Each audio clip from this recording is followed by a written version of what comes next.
7ஆம் அதிகாரம் வசனங்கள் 1 முதல் 7 வரை. அப்போஸ்தலர் 7ஆம் அதிகாரம் வசனங்கள் 1 முதல் 7 வரை. பிரதான ஆசாரியர்கள் அவரை நோக்கி, காரியம் இப்படியா இருக்கிறது என்று கேட்டார். அதற்கு அவர், சகோதரரே, பிதாக்களே, கேளுங்கள். நம்முடைய பிதாவாகிய ஆபிரகாம் கானானிலே குடியிருப்பதற்கு முன்னமே மெசொப்பொத்தாமியா நாட்டிலே இருக்கும்போது மகிமையின் தேவன் அவனுக்கு தரிசனமாகி, நீ உன் தேசத்தையும் உன் இனத்தையும் விட்டு புறப்பட்டு நான் உனக்கு காண்பிக்கும் தேசத்துக்கு வா என்றார். அப்பொழுது அவன் தன்னுடைய தேசத்தை விட்டு புறப்பட்டு கானானிலே வாசம் பண்ணினான். அவருடைய தகப்பன் மரித்த பின்பு அவ்விடத்தை விட்டு நீங்கள் இப்பொழுது குடியிருக்கிற இத்தேசத்திற்கு அவனை அழைத்து கொண்டு வந்து குடியிருக்கும்படி செய்தார். இதிலே ஒரு அடி நிலத்தையாகிலும் அவனை கையாட்சி கொடாமல் இருக்கையில் அவனுக்கு பிள்ளைகளா இருக்கும் போது உனக்கும் பின்னரும் சம்பவிக்கும் இதை சுதந்திரமாக தருவேன் என்று அவனுக்கு வாக்குத்தத்தம் பண்ணினான். அந்தபடியே தேவன் அவனை நோக்கி, உன் சந்ததியார் அந்நிய தேசத்தில் சஞ்சரிப்பார்கள். அத்தேசத்தால் அவர்களை அடிமைகளாக்கி 400 வருஷம் துன்பப்படுத்துவார்கள்.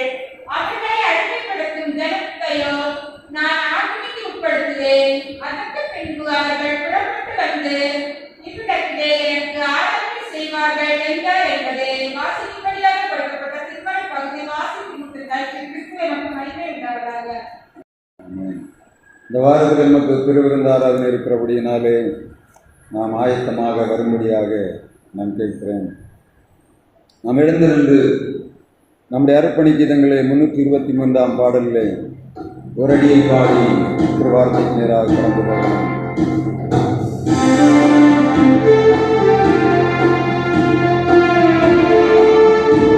அர்ப்பணி கீதங்கள் 323 தந்தானை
ஆசீர்வாதத்தின் நிறைவை நாங்கள் பெற்றுப் போகும்படியாய் கிருபைதார்.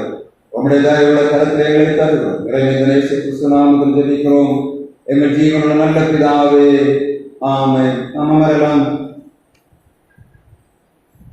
நம்முடைய பிதாவாகிய தேவனாலும் குமாரனாகிய இயேசு கிறிஸ்துவினாலும் பரிசுத்த ஆவியினாலும் உங்களுக்கு கிருபையும் சமாதானமும் இந்த சாயங்கால பொழுதிலே உண்டாவதாக. ஆண்டவராகிய இயேசு கிறிஸ்து உயிர்த்தெழுந்து 40 நாட்கள் இந்த பூமியிலே அவர் சுத்திக் கொண்டு தெரிந்தார். எருசலேமிலே ஆண்டவர் தம்முடைய சீடர்களுக்கு அவர் தரிசனமாகிறார். தரிசனமாகி லூக்கா 24ஆம் அதிகாரம் 49ஆம் வசனத்திலே சொல்லப்பட்டது போல ஆண்டவராய் இயேசு கிறிஸ்து தம்முடைய சீடர்களிடத்திலே சொல்லுகிறார், நீங்கள் பிதாவின் வாக்குத்தத்தம் நிறைவேற காத்திருங்கள், எருசலேமிலே காத்திருங்கள் என்று சொல்லி சீடர்களுக்கு கட்டளை கொடுத்ததை நாம் வாசிக்கிறோம். கடந்த நாளிலே ஆண்டவராகிய தேவன் தம்முடைய பிள்ளைகளுக்கு கொடுத்த பிதாவின் வாக்குத்தத்தங்களில் சிலவற்றை நாம் பார்த்தோம். இந்த நாளிலும் ஆண்டவர் புதிய ஏற்பாட்டுக்கார அப்போஸ்தலர்களான தம்முடைய பிள்ளைகளாகிய சீடர்களுக்கு கொடுத்த 3 மிக முக்கியமான வாக்குத்தத்தங்களை இன்றைக்கு நாம் நினைவில் கொண்டு நாம் தியானித்து விட்டு கடந்து போகும்படியாக ஆண்டவர் இரக்கம் பாராட்டுவாராக. நாம் வாசித்த பகுதியிலே இன்றைக்கு அப்போஸ்தலர் 7ஆம் அதிகாரம் 5ஆம் வசனத்திலே ஆண்டவர் கொடுத்த வாக்குத்தத்தம் என்று அங்கே எழுதப்பட்டிருக்கு. ஒரு வாசிக்கலாம். அப்போஸ்தலர் நடபடிகள் 7ஆம் அதிகாரம் 5ஆம் வசனம், இதில் ஒரு அடி நிலத்தை ஆகிலும் தன்னுடைய காணியாட்சியில் கொடுக்காமல் இருக்கையில் அவனுக்கு பிள்ளை இல்லாதிருக்கும் போது உனக்கும் உனக்கு பின்வரும் சந்ததிக்கும் இதை சுதந்திரமாக தருவேன் என்று அவனுக்கு வாக்குத்தத்தம் பண்ணினான். ஆண்டவராகிய தேவன் இங்கே தம்முடைய பிள்ளைகளுக்கு ஒரு வாக்குத்தத்தம் கொடுத்ததை இந்த அதிகாரத்திலே நாம் வாசிக்கிறோம். பிரதான ஆசாரியன் அவனுக்கு முன்பாக நின்று ஸ்தேவான் தன்னுடைய வார்த்தைகளை உயர்த்தும் போது இவைகளை சொல்லுகிறதை நாம் பார்க்க முடியும். முதலாவதாக இங்கே ஆண்டவர் கொடுத்த வாக்குத்தத்தம் என்ன? உனக்கு இந்த காணியாட்சியாகிய தேசத்தை தருவேன். என்ன தேசம்? பாலும் தேனும் ஓடுகிற கானான் தேசத்தை ஆண்டவர் இஸ்ரவேல் ஜனங்களுக்கு வாக்குத்தத்தம் பண்ணினார். ஆபிரகாமை ஆண்டவர் அழைக்கும் போது அவன் ஆதியாகமம் 12ஆம் அதிகாரம் 1ஆம் வசனத்தில் வேதம் சொல்லுகிறது, ஆண்டவரான் அழைத்து அந்த தேசத்தை விட்டு புறப்படும்படியாக சொல்லுகிறார். அங்கே சொல்லப்படுகிறது, நீ உன் இனத்தையும் உன் ஜனத்தையும் விட்டு நான் உனக்கு காண்பிக்கிற தேசத்துக்கு போ, அங்கே உன்னை பெரிய ஜாதியாக்கி உன்னை வாழ வைப்பேன் என்று சொல்லி ஆண்டவர் வாக்குத்தத்தம் கொடுத்தார். இஸ்ரவேல் ஜனங்களுக்கு வாக்குத்தத்தம் கொடுக்கப்பட்டது. இங்கே முதலாவதாக ஆபிரகாமுக்கு ஆண்டவர் வாக்குத்தத்தம் கொடுத்தார். முற்றிலும் எதிரான சூழ்நிலை. 75 வயதிலே ஆண்டவர் ஆபிரகாமை தன் தகப்பன் வீட்டிலிருந்து அழைத்து வெளியே கொண்டு வரும்போது அவனுக்கு பிள்ளை இல்லை, அந்த மனைவி மலடியாயிருந்தாள் என்று நாம் சொல்லுகிறோம். இந்த நேரத்தில் ஆண்டவர் அவனுக்கு ஒரு வாக்குத்தத்தம் கொடுக்கிறார். மலடியாயிருந்த சாராள் மூலமாக ஒரு சந்ததி உருவாகும் என்று சொல்லி அந்த சந்ததியை குறித்து சொல்லிவிட்டு இந்த தேசத்தை உனக்கு தருவேன் என்று வாக்குத்தத்தம் பண்ணினார். ஆண்டவர் யார்? தம்முடைய பிள்ளைகளுக்கு ஒன்றுமில்லாமல் இருந்து ஒன்றை உருவாக்கி அவருக்கு இவைகளை தருவேன் என்று வாக்குத்தத்தம் பண்ணுகிறார். அவர் வாக்குத்தத்தத்திலே உண்மை உள்ளவராய் இருந்தார். எனவேதான் இஸ்ரவேல் எகிப்தின் அடிமைத்தனத்துக்குள்ளே போய்விட்டு அங்கே 430 வருடங்கள் அடிமைத்தனத்துக்குள் இருந்தார்கள். ஆண்டவர் ஆபிரகாமுக்கு கொடுத்த வாக்குத்தத்தத்தின்படியே திரும்ப கானான் தேசத்துக்கு அவர்கள் புறப்பட்டு வந்தார்கள். ஆண்டவர் யார்? வாக்குத்தத்தம் பண்ணுகிறார். அவருடைய வாக்குத்தத்தத்திலே நாம் கடந்த நாளை பார்த்தோம். ஆண்டவர், நீயோ அநேக வியாதிகளை கடன் கொடுப்பாய், நீ வாங்காதிருப்பாய் என்று சொன்னார். அதை போல ஆண்டவர் இன்றைக்கு சொல்லக்கூடிய ஆசீர்வாதம் என்ன? உங்களுக்கு எதுவும் இல்லை என்று நினைக்கும் போது ஆண்டவர் சொல்லுகிறார், நான் உனக்கு காணியாட்சியை தருவேன். இருக்க இடம் இல்லை, வாசிக்க வீடு இல்லை, குடியிருக்க பூமி இல்லை, வேலை செய்வதற்கு வாய்ப்பு இல்லை, எந்த விதமான கையின் பிரயாசமும் இல்லை என்று நினைக்கிற நேரத்தில் ஆண்டவர் ஆபிரகாமுக்கு கொடுத்த வாக்குத்தத்தத்தை இந்த ஸ்தேவான் நினைப்பூட்டுகிறதை நாம் பார்க்கிறோம். எப்படி ஒன்றுமில்லாமல் தன்னுடைய சந்ததியை பார்க்க முடியாத காலத்திலே சந்ததிக்கு காணியாட்சியை தருவேன் என்று சொன்னார். ஆண்டவர் வாக்குத்தத்தத்திலே உண்மை உள்ளவர். நிலம் இல்லாமல் இருக்கலாம், நமக்கு காணியாட்சி இல்லாமல் இருக்கலாம், ஆனால் ஆண்டவர் வாக்கு பண்ணுகிறார், உனக்கு ஒரு காணியாட்சியான தேசத்தை தருவேன், கானான் தேசத்தை தருவேன் என்று வாக்குத்தத்தம் பண்ணினவர் நமக்கும் அதே வாக்குத்தத்தத்தை கொடுக்கிறார். என்ன?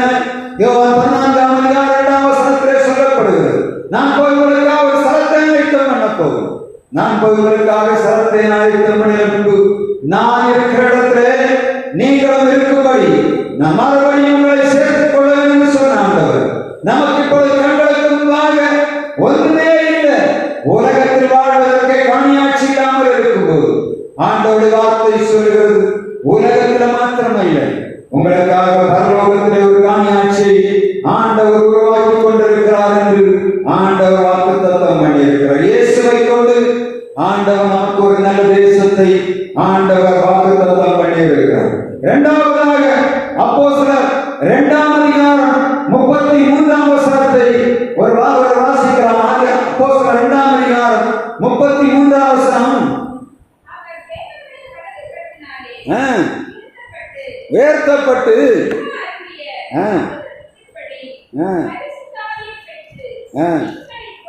நீங்கள் இப்பொழுது காண்கிறதும் கேட்கிறதும் ஆகிய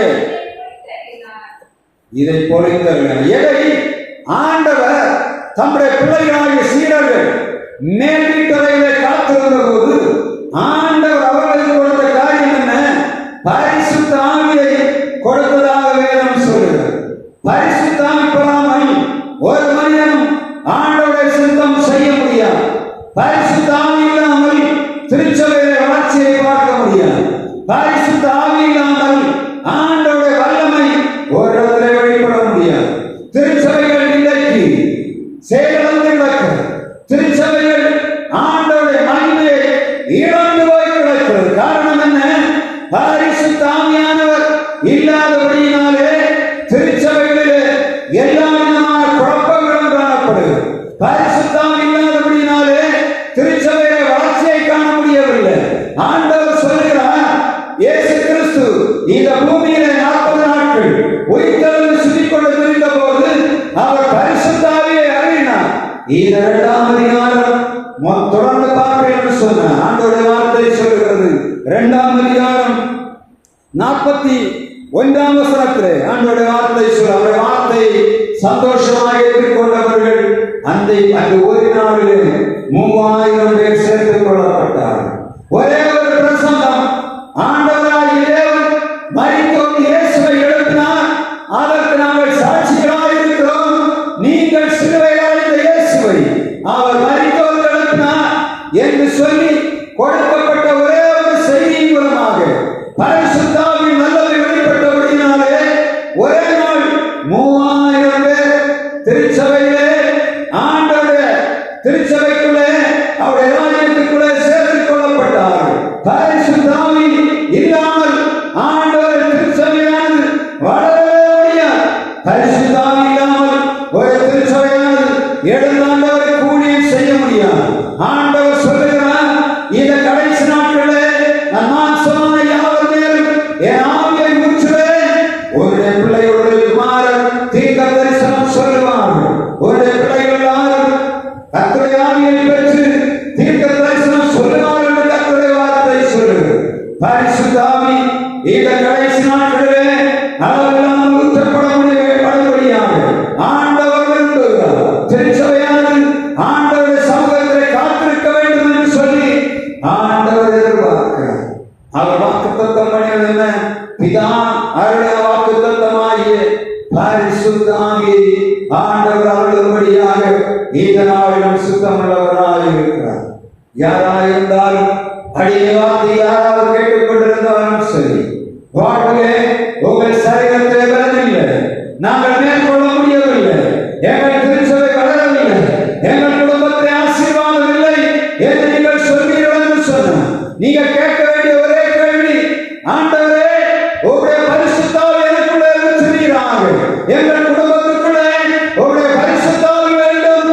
வீட்டுக்குள்ளே கிரியை செய்கிற எல்லா சமாதான கேடுகளையும் நீக்கி போடும்படியாக ஆண்டவருடைய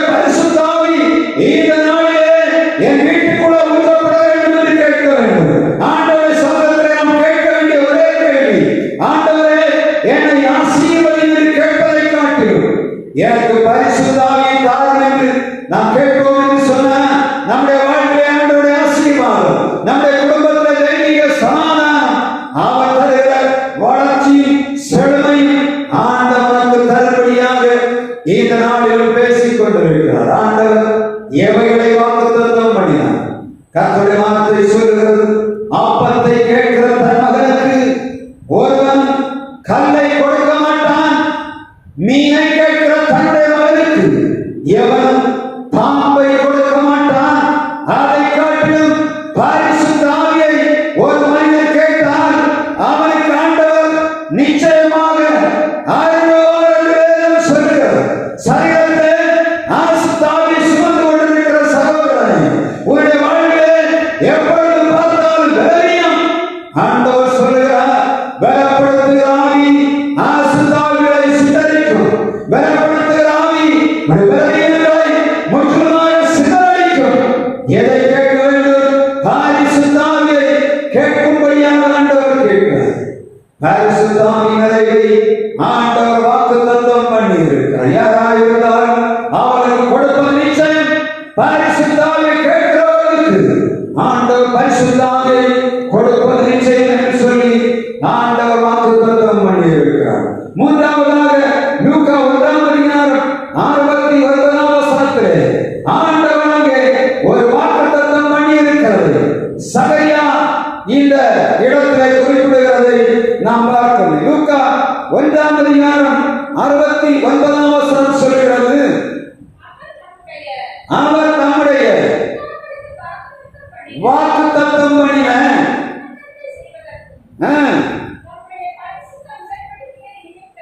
தம்முடைய பரிசுத்த உடன்படிக்கையை நினைத்தருளி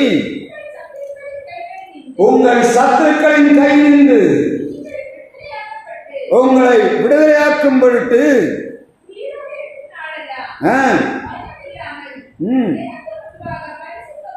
எனக்கு முன்பாக பரிசுத்தத்தோடும் நீதியோடும் எனக்கு ஊழியம் செய்ய கட்டளையிடுவேன் என்று அவர் நம்முடைய பிதாவாகிய ஆபிரகாமுக்கிட்ட ஆணை நிறைவேற்றுவதற்கும் என்று வேதம் சொல்லுகிறது. இந்த சகரியா அவன் பேசின சூழ்நிலையை நாம் வந்து பார்க்க வேண்டும். லூக்கா 1:அதிகாரத்திலே அவனுடைய சூழ்நிலை எழுதப்படுகிறது. லூக்கா 1:7 சொல்லுகிறது, ஆண்டவருடைய சமூகத்திலே நின்று பணிவிடை செய்து கொண்டிருந்த சகரியா, அவனுக்கு பிள்ளை இல்லை. சகரியாவுக்கு பிள்ளை இல்லை. எலிசபெத்து மலடியாக இருக்கிறாள் என்று வேதம் சொல்லுகிறது. ஆண்டவருடைய ஊழியம் செய்து கொண்டிருக்கிற அன்பு ஆசாரியனுக்கு பிள்ளை இல்லை. அவன் எல்லா மனிதருக்கு முன்பாகவும் எல்லாருக்காகவும் ஜெபம் பண்ணுகிறான். என்னுடைய சந்ததிகளிலே இஸ்ரவேல் ஜனங்களுக்கு குழந்தை வேண்டும் என்று சொல்லி அவர்களுக்காக ஆண்டவரிடத்தில் விண்ணப்பம் பண்ணுகிறான். ஏராளமான பேர் இஸ்ரவேல் பிள்ளைகள் சுதந்திரங்களை பெற்றுக் கொள்கிறார்கள். ஆனால் இவர்களுக்காக ஜெபம் பண்ணி கொண்டிருந்த சகரியாவுக்கு பிள்ளை இல்லை. மனைவி மலடியாக இருக்கிறான். என்ன செய்வது என்றே தெரியவில்லை. இவன் போய் ஆண்டவருடைய சமூகத்திலே அவன் பலிபீடத்தில் நின்று பலி செலுத்திக் கொண்டிருக்கிறான். ஆண்டவருடைய சமூகத்திலே தூபபீடத்திலே நின்று ஆண்டவரிடத்திலே கெஞ்சிக் கொண்டிருக்கிறான். ஆண்டவரே, எப்பொழுது இஸ்ரவேலுக்கு மீட்பை தருவீர்? எப்பொழுது எங்கள் தேசத்திலே உம்முடைய மகிமை வெளிப்படும் என்று அவன் கேட்டுக் கொண்டிருக்க வேண்டும். இந்த நேரத்தில் ஆண்டவர் அவனுக்கு தேவதூதன் தரிசனமாகி சொல்லுகிறார், சகரியாவே வெளிப்படாது, உனக்கு ஒரு குழந்தை தரப்போகிறேன். அவன் உன்னதமானவருக்கு முன்பாக நடப்பான். அவன் அநேகருடைய ஜனங்களுடைய இருதயங்களை ஆண்டவருக்கு நேராக திருப்புவான். உனக்கு நான் குழந்தை தரப்போகிறேன் என்று வாக்குத்தத்தம் பண்ணுகிறான். வாக்குத்தத்தம் பண்ணினதை சகரியாவால் நம்ப முடியவில்லை. அவன் சொல்கிறான், இது எப்படியாகும்? நான் இப்பொழுது இருக்கிற சூழ்நிலை என்ன? என் மனைவி மலடியாக இருக்கிறான். எனவே நீ ஒன்றும் சொல்ல வேண்டாம் என்று அவனோடு தர்க்கம் பண்ணுகிற போது அங்கே ஒரு காரியம் நடக்கிறது. என்ன? இந்த சகரியா ஊமையனாய் போனான். அவன் பலிபீடத்தை விட்டு வெளியே வரும்போது அவன் சைகை காட்டுகிறான். பேச முடியாதபடி ஆகி போனான். ஜனங்கள் சொல்லுகிறார்கள், இவன் ஏதோ தரிசனம் கண்டு இவனுடைய வாய் கட்டப்பட்டிருக்கிறது என்று சொல்லுகிற நேரத்திலே கர்த்தர் வாக்குத்தத்தம் பண்ணினது போல அவனுக்கு ஒரு குழந்தை கிடைக்கிறது. இப்பொழுது அவன் பிள்ளையை கையில் எடுத்துக்கொண்டு அவன் சொல்லக்கூடிய வார்த்தை தான் இது. என்ன? உன்னதத்திலிருந்து ஒரு இரக்கம் நம்மை சந்திக்க போகிறது. நீயோ உன்னதமானவருக்கு வழியாயத்தம் பண்ணுகிறவனாய் ஒரு இரட்சணிய கொம்பு இஸ்ரவேலை உரிக்க போகிறது. அதற்கு நீ யாராய் இருக்க போகிறாய்? அவருக்கு முன்பாக சென்று அவருக்கு பாதைகளை செவ்வை பண்ணுகிறவனாய் இருப்பாய் என்று சொல்லி அங்கே வாக்குத்தத்தம் கொடுக்கிறதை நாம் பார்க்க முடியும். உன்னதத்திலிருந்து வருகிற இரக்கம் நம்மை சந்திக்க போகிறது. இந்த இரு மரணங்களில் திசையில் இருக்கிற ஜனங்களுக்கு வெளிச்சத்தை கொடுக்கும்படியாக உன்னதத்திலிருந்து ஒரு அருணோதயம் உதிக்க போகிறார். அவருக்கு நீ யாராய் இருக்க போகிறாய்? அவருக்கு பாதையை செவ்வை பண்ணக்கூடிய, அவருக்கு முன்பாக நடந்து போகிற தூதனாக இருக்க போகிறாய் என்று சொல்லி பிள்ளை கைகளில் எடுத்து சகரியா ஆசீர்வதிக்கிறதை வேதம் சொல்கிறது. ஆபிரகாமுக்கு பிள்ளை இல்லாத இருக்கும் போது காணியாட்சியை தருவேன், உனக்கு இந்த தேசத்தை தருவேன் என்று ஆண்டவர் வாக்குத்தத்தம் பண்ணினார். அவருடைய சீடர்கள் ஒன்றுமில்லாமல் மேலிட்டறையிலே காத்திருக்கும் போது ஆண்டவர் பரிசுத்த ஆவியை கொடுத்து திரளான ஜனங்களை அவருடைய மந்தைக்குள்ளே சேர்த்துக் கொண்டார். இந்த சகரியாவும் எலிசபெத் மரணியாய் இருக்கும் போது ஒன்றுமில்லை, குழந்தை இல்லை என்று சொல்லக்கூடிய நேரத்தில் ஆண்டவர் ஒரு அதிசயத்தை செய்தார். அதற்காக இரக்கம், இந்த இரக்கம் என்ன செய்கிறது? அது சமாதானத்தின் வழியிலே நம்மை நடத்தும்படியாக என்று அவன் வாக்கு கொடுக்கிறதை பார்க்க முடியும். லூக்கா 5 79 அது சொல்லப்படுது. உன்னதத்தின் இரக்கம் எதை செய்ய போகிறது? ஜனங்களை சமாதானத்தின் பாதையை நடத்தும்படியாக, உன்னதமானவருக்கு பாதையை ஆயத்தம் பண்ணும்படியாக ஒரு இரக்கம் நமக்கு வைக்கப்பட்டிருக்கிறது என்று யோவானை கையிலேந்தி தன் தகப்பன் ஆசீர்வதிக்கிறதை நாம் பார்க்க முடியும். அன்பு சகோதரே சகோதரியே, ஆண்டவருடைய வாக்குத்தத்தம் என்ன? அவர் நமக்கு காணியாட்சிகளை தருவார். ஆண்டவர் நமக்கு சந்ததியை தருவார். அது மாத்திரமல்ல, ஆண்டவர் தாம் வாக்குத்தத்தம் பண்ணினது போல தமக்கு முன்பாக நடக்கும்படியாக தூதனாக ஒரு மனிதனை நமக்கு தரும்படியாக ஆண்டவர் வாக்குத்தத்தம் செய்கிறார். நமக்கு முன்பே போய் கோணலானவர்களை செவியாக்குகிற தூதன் ஆண்டவர் வாக்கு பண்ணியிருக்கிறார். நம்முடைய வழிகள் எல்லாம் அழைக்கப்பட்டிருக்கிறது. சகரியா வாழ்ந்த நாட்களிலே இஸ்ரவேல் ஜனங்களுடைய நிலைமை மிகவும் பரிதாபம்.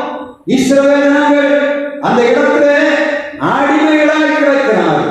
ரோமர்களுக்கு அடிமையாக, அண்ணா காய்வா பிரதான ஆசாரியர்களுக்கு அடிமையாக அவர்கள் கிடக்கும் போது ஆண்டவர் வார்த்தை சகரியாவுக்கு வருகிறது. சீக்கிரமாக இஸ்ரவேலுக்கு ஒரு வெளிச்சம் உதிக்க போகிறது. இந்த இஸ்ரவேலுக்கு ஒரு ராஜா உதிக்க போகிறார் என்பதை சகரியாவுடைய மூலமாக ஒரு தீர்க்க தரிசனமாக ஆண்டவர் யோவானை கையிலேந்தி கொடுக்கிறதை நாம் பார்க்க முடியும்.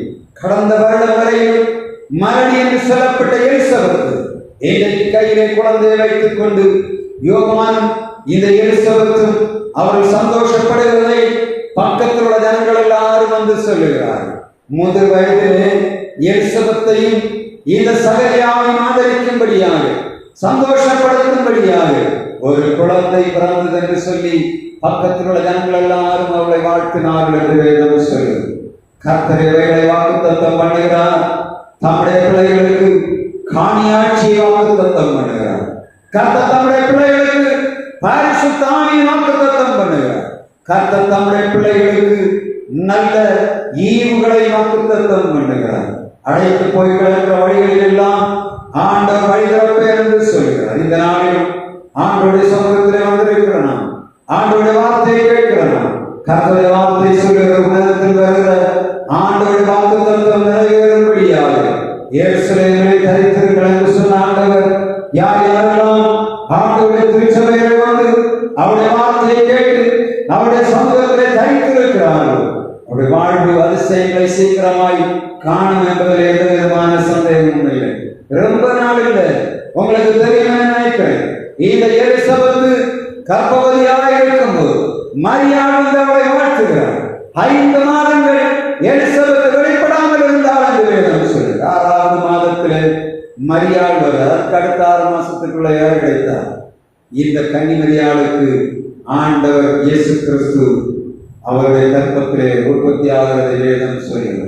உன்னதத்தில் வருகிறார் போதே அந்த இரக்கமானது ஆண்டவர் வாக்குத்தத்தம் பண்ணினபடியே சகரியார் கண்களுக்கு முன்னாகவே மரியாளுடைய வயிற்றிலே உற்பத்தியானதை அவர் கண்டிருக்க முடியும்.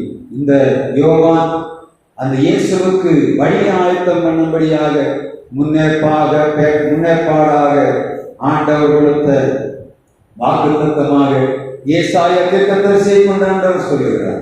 வனாந்தரத்திலே ஒரு சத்தம் கேட்கும், உன்னதமானவருக்கு வழி ஆயத்தம் பண்ணும்படியாக வனாந்தரத்திலே ஒரு சத்தம் கேட்கும் என்று ஏசாயா தீர்க்கதரிசியை கொண்டு உரைக்கப்பட்டது போல யோவான் இந்த தேசத்திலே பிறந்தான். அந்த உன்னதமான ஆண்டோட வாக்குத்தத்தம் வாழ்வை நிறைவேறும். மலடியாய் கிடந்த எலிசபெத்துக்கு கர்த்தருடைய வாக்குத்தத்தம் நிறைவேறுவதை கர்த்தருடைய வார்த்தை சொல்லும். நம்முடைய வாழ்வில் எத்தனை தேவைகள், நம்முடைய பிள்ளைகள் எதிர்கால தேவைகள், நாம் என்ன செய்வதென்று தெரியவில்லை.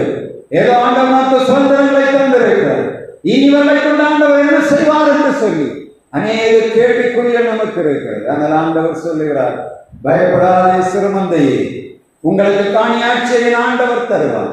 உங்கள் பிள்ளைகளை வாழ்க்கையை மேன்மையாய் தருவார். அதைத்தான் இந்த வருடத்தை ஆண்டவர் உங்களுக்கு வாக்குத்தத்தமாக வைத்திருக்கிறார். சோர்ந்து போகாதிருக்க, கர்த்தருடைய வழியிலே சரியாய்ந்து அவருடைய பாதத்திலே காத்திருக்கும் போது ஆண்டவர் அற்புதங்களை செய்வார். அநேக காரியங்களை இந்த நாட்களிலே நாம் பார்த்துக் கொண்டு வருகிறோம். ஆண்டவருடைய சமூகத்திலே கொடுக்கக்கூடிய காரியங்கள் அவருடைய பாதத்திலே தரித்திருக்கிறது. நம்முடைய பெருமூச்சுகளை எல்லாவற்றையும் ஆண்டவர் கேட்டுக் கொண்டிருக்கிறார். அவர் பார்த்துக் கொண்டிருக்கிறார். பரிசுத்தாவின் வாக்குத்தத்தம் நிறைவான பாதையிலே ஆண்டவர் நடத்துவார். எனவே ஆண்டவருடைய வாக்குத்தத்தத்தின் பிரகாரம் வசனம் சொல்கிறது போல பிதாவின் வாக்குத்தத்தம் நிறைவேற நாம் காத்திருப்போம். கர்த்தர் தொடர்ந்து நம்மை ஆசீர்வதித்து நடத்துவாராக. இது இரவு நேரத்திலும் ஆண்டவர் தந்தை பிள்ளைகளோடு பேசுவாராக. நாம் ஒரு பாடலை பாடும்போது அர்ப்பணி கீதங்களை 346வது பாடலின் 2 சரணங்களை நாம் பாடும்போது ஆண்டவருக்கு அந்த காணிக்கை செலுத்தலாம். அர்ப்பணி கீதங்கள் 346. Hallelujah.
நீர் எங்களோடு இருந்து உம்மை நாங்கள் பாடி ஆராதிக்கும்படியாக, உம்முடைய திருவார்த்தையை கேட்கும்படியாக, எங்கள் விண்ணப்பங்களை உடைய சமூகத்தை வைக்கும்படியாக நீர் இரக்கம் பாராட்டினீர்.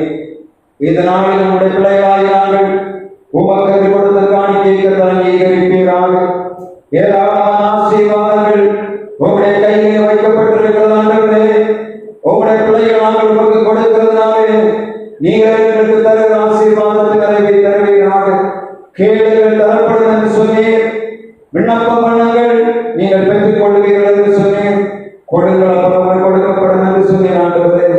உம்முடைய பிள்ளைகள் உம்முடைய வார்த்தை கனம் பண்ணி உமக்கு கொடுக்கிறதை காண்கிறீர். நிறைவான ஆசீர்வாதத்தை தருவீராக. கை பிரயாசனை ஆசீர்வதி உம்முடைய பிள்ளைகள் சமாதானத்தை நிறைவோடு வாழும்படியாக இருக்கிறார்.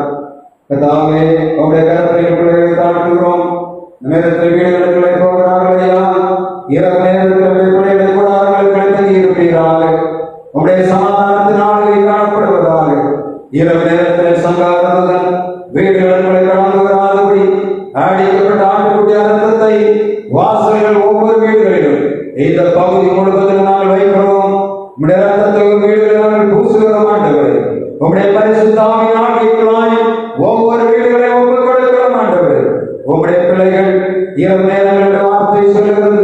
நீ மாற்றங்கள் படுக்கைகளுக்கு வீதிப்பாமல் சுனாத்தை பிரகாரம் உம்முடைய பிள்ளைகள் இரவு நேரங்களில் உம்மை துதித்து பாடி ஆராதித்து தங்கள் வாழ்வை சமாதானத்தோடு கதாவிற்கு சொல்லும்படியாக இருக்கிறார். அதிகாரத்தில் சந்தோஷத்தோடு நம்பி தங்கள் கடமைகளை செய்யும்படியாக இருக்கிறார். இரவு நேரத்தில் பொல்லாத சொப்பனங்கள் கெட்ட கிரைகள் ஒன்று நிகழ் பிள்ளைகள் தொடாதபடி கிடைக்கும்படியாக ஜெபிக்கிறோம். உங்களுடைய கரங்களை பிள்ளைகளை தாழ்த்தி ஒப்புக் கொடுக்கிறோம்.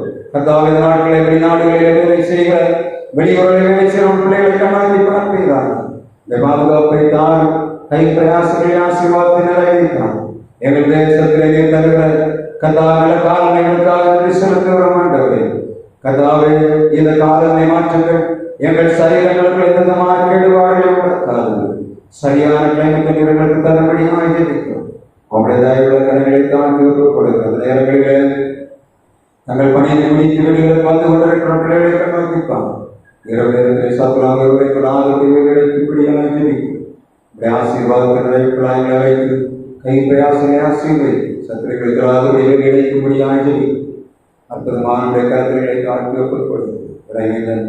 இயேசு கிறிஸ்து நாமத்தில் ஜெபிக்கிறோம் என்ற ஜீவன நல்ல பிதாவே, ஆமென்.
ஆசீர்வாதம் நம்முடைய பிதாவாகிய அன்பு குமாரனாகிய இயேசு கிறிஸ்துவின் கிருபை துயாவியார் இணையில்லாத பிரசன்னம் மனிதரோடு நிலைத்திருந்து காப்பதாக.